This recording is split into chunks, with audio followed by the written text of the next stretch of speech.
Welcome to episode 10.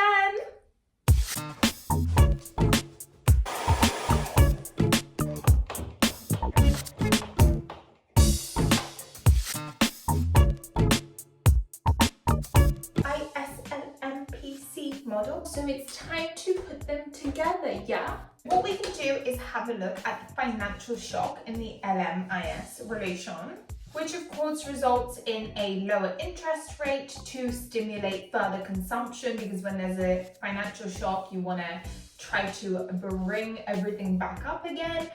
And you also have an inward shift of output because everybody is scared, making less and staying at home. We also just recall the ISLM equation. There's one little thing I want to point out, and that's that the constant interest rate minus the inflation, that bit is set by the central bank, or in America it would be the FED, the Fed. And if we then take the PC equation, which is in terms of our natural unemployment, which looks like this, we can rewrite the equation for potential output. And our potential output will be at a time where we would have a natural rate of unemployment, because it again just keeps things steady. So it's easier to make assumptions, and that's what we would assume to get to. That's the point of equilibrium. There's something to bear in mind in these scenarios, is that there comes a output gap, like a potential output gap. Because in these kind of situations, output is below potential. Like if you're in a recession, you could have been making more, you could have been succeeding, you're going to be thriving, but what have you done instead? You're in shock.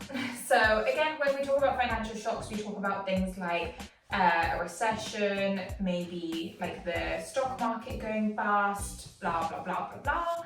And all of those times just slow the economy down, where if that didn't happen, it would have been progressing and growing or continuing growth. So when it's not continuing growth, that means that we are below our potential output, hence the output gap, which is where we can actually write the PC curve in terms of the output gap. And at this point, we have our new equilibrium output. Before I show you how that would look graphically, where you basically combine that IS and the PC, I also want to mention what would happen with the expected inflation. We would suppose that expected inflation is just going to equal to inflation times -1, because our inflation is not going anywhere high at this point, is it? Let's be honest. Using that assumption, we can create the equilibrium output. I know, you wanted to see it all along. Well, here it is.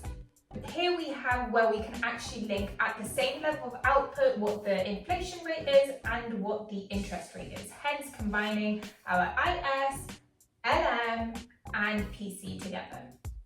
Last thing to bear in mind is that you can go from short to medium run here. So that means that when we go to the medium run from the short run, everything does just go back to the previous equilibrium.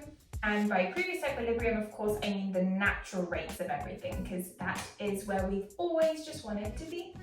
Okay, girly poo, that is all for us for today. Time for a little snack. Now remember, you can book in tutoring sessions with me one-on-one. Just read below how to do so, yeah? Thank you for watching. I'll see you soon. Yeah? Come back.